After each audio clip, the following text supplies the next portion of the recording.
आज के इस वीडियो में हम अध्याय नंबर 4 दो चर वाले रेखिक समीकरण पढ़ने वाले हैं। हम यह देखेंगे कि रेखिक समीकरण होते क्या हैं, इनके हल किस प्रकार से किए जाते हैं और साथ में इनसे ग्राफ कैसे बनाया जाता है, इनका ग्राफीय निरूपण कैसे करते हैं।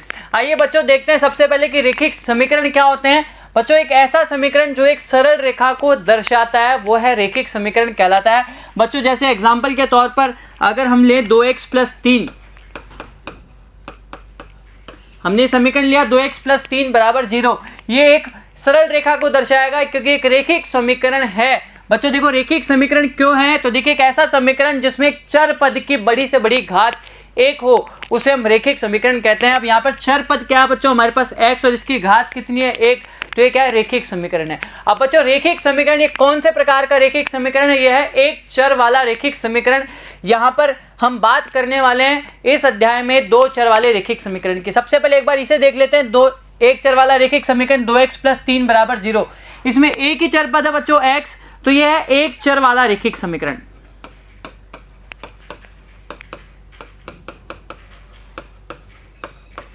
अब बच्चों इसका जो ग्राफ बनेगा वो एक सरल रेखा होगी, उसमें हमें केवल x के मान यहाँ रखने होंगे, हमें अपने आप पॉइंट मिलते जाएंगे जो एक सरल रेखा को ही दर्शाएंगे। अब बच्चों देखो हम बात करने वाले दो चर वाले रेखिक समीकरण की, तो बच्चों इसका जो मानक जो समीकरण होता है वो होता है ax + by + c = 0। उदाहरण के तौर पर देखा जाए तो हम ये लिख सकते हैं 2x + 3y + 4 = 0। ये दो चर वाला रेखिक एक समीकरण है, ये इसका मानक रूप होता है। बच्चों कोई सा भी आपको समीकरण दे रखा हो, उसके पूछा जाए क्या ये रेखिक समीकरण है दो चर में, तो उसको इस मानक समीकरण से कंपेयर करके तुलना करके हम देखते हैं, बताते हैं। साथ में अगर आपसे पूछा जाए क्या x का गुणांक क्या है या y का गुणांक क्या है, तो भी यहाँ से तुलना करके हम बता देते हैं। बच्चों यहाँ पर जो a, b और c है, तो a और b, तो a तो है जो x का गुणांक कहलाता है, b है जो यहाँ पर ये y का गुणांक है, और यहाँ पर हमारे पास जो c है ये अचर पद है। ये क्या है, अचर पद है। बच्चों a, b, c तीनों क्या होती है, वास्तविक संख्या होती है, और a का मान और b का मान यहाँ पर 0 नहीं हो सकता, ये चीज ध्यान रखिएगा। ये देखिए एक छोटा सा एग्जांपल ले रहे हैं हम दो चर वाले एक रेखिक समीकरण का। ठीक है बच्चों, 2x + 3y + 4 = 0। अब देखिए बच्चों हमें समीकरण उदाहरण नंबर 1 क्या कह रहा है यहाँ पर कि नीचे दिए गए समीकरणों को ax + by + c = 0 के अनुरूप लिखिए और प्रत्येक स्थिति में a, b, c के मान ज्ञात कीजिए। बच्चों देखो हमने करना क्या है, इस समीकरण को इस मानक समीकरण के रूप में लिखना है ना। तो देखिए ax, देखो 2x दे रखा है, प्लस by और प्लस c किधर होना चाहिए, 0 के इस साइड होना चाहिए ना, तो इसको क्या कर दें, पक्षांतरण कर दें।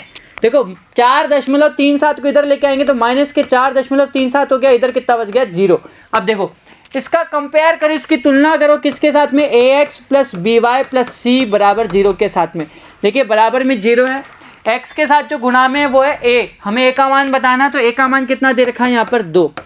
b के साथ जो गुणा में है वो y के साथ जो गुणा में हो क्या है, b, तो y का जो गुणांक है वो क्या कहलाएगा, b, उसका मान कितना दे रखा है 3, और अचर पद कितना कह रखा है c का मान कितना है -4.37 हो गया। बच्चों आगे देखिए इसी का दूसरा कह रहा है कि हमें इसको ax + by + c = 0 के रूप में लिखना है और a, b, c का मान ज्ञात करना है। अब बच्चों देखो इसका मतलब क्या करना पड़ेगा, सारे जो पद हैं वो एक ही तरफ होने चाहिए। तो हमने क्या किया, y को इधर लिया है, तो x -4 - √3y।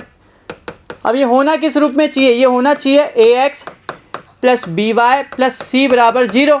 मतलब पहले x का पद आएगा तो x, फिर y का पद ले लीजिए, -√3y दे रखा है और -4 = 0।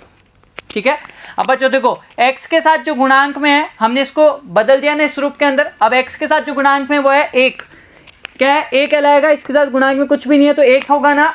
तो देखिए a का मान कितना हो गया 1, b का मान कितना है, जो y का गुणांक और b का मान है कितना देखा गुणांक, -√3, तो b का मान हमें दे रखा -√3, c का मान कितना कह रखा है, अचर पद -4।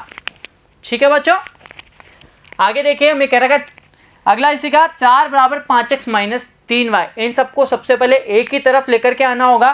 तो हम क्या करें इसके लिए बच्चों, 0 इधर कर दें और इधर ले जाएं 5x - 3y, ये 4 प्लस का उधर जाके माइनस का हो गया। या आप इस तरह से भी इसे लिख सकते हैं कि 4 ऐसे कैसे, माइनस का 5x और ये y इधर आके प्लस का हो गया, तो प्लस का 3y बराबर हो गया 0। अपन इसको इस तरह से भी लिख सकते हैं, लेकिन सबसे पहले पद ax plus by plus c के रूप में बताना है।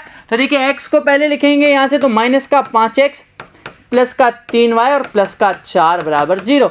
और यहाँ से देखा जाए तो किस तरह से, यहाँ पे x पहले फिर y और फिर अचर पद है। ठीक है बच्चों, अच्छा देखिए हमने इसको ax plus by plus c बराबर 0 के रूप में तो बदल दिया। अब क्या बताना है, a b c के मान, x का जो गुणांक है वो a है, y का गुणांक b है और तीसरा क्या है, अचर पद वो है c। देखिए x का गुणांक कितना क्या रखा, माइनस का 5, y का सॉरी इसको क्या है a, b, y का गुणांक कितना क्या रखा 3 और अचर पद कितना है हमारे पास 4। ठीक है, आगे देखिए इसी का अगला कह रहा है कि 2x बराबर y, इसको हमें ax plus by plus c के रूप में लिख बराबर 0 के रूप में बदलना है और a b c के मान भी बताने हैं। तो बच्चों क्या हम इसको इस तरह से लिख सकते हैं, 2x माइनस y बराबर 0।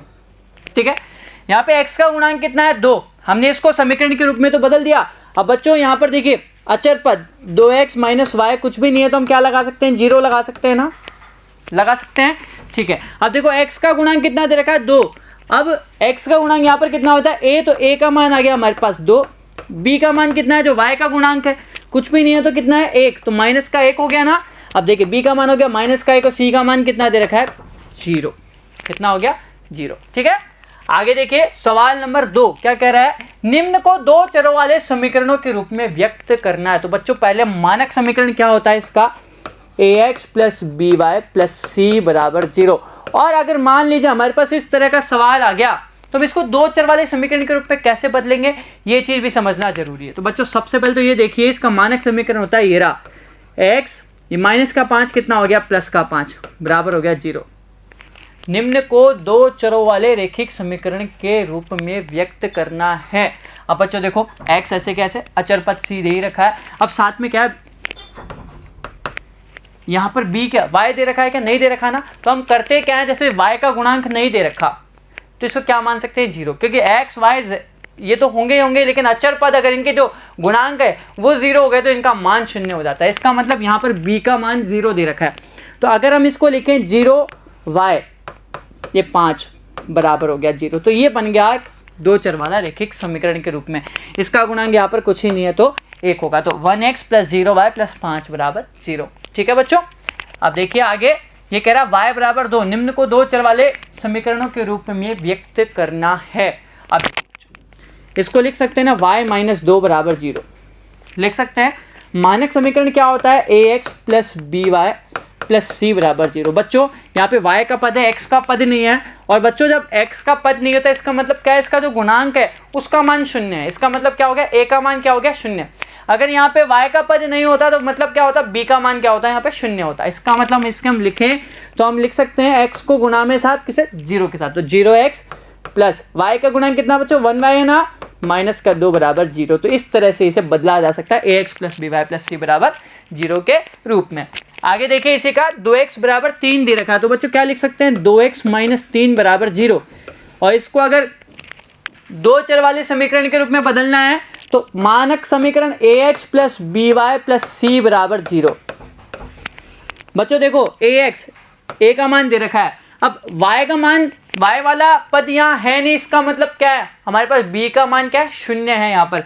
इसका मतलब कितना हो गया, प्लस का 0 डॉट y और माइनस का 3 बराबर 0। ये हमने इसको बदल दिया इस रूप में। ठीक है, आगे देखिए 5y बराबर 2 दे रखा बच्चों, तो इसको लिख सकते हैं ना 5y माइनस 2 बराबर 0। ठीक है, और अगर मानक समीकरण से कंपेयर कराएं ax plus by plus c बराबर 0 से, तो देखो x का पद नहीं है, इसका मतलब क्या है, यहाँ पर a का मान जो क्या है 0 दे रखा है, तो 0x प्लस 5y माइनस का 2 बराबर 0।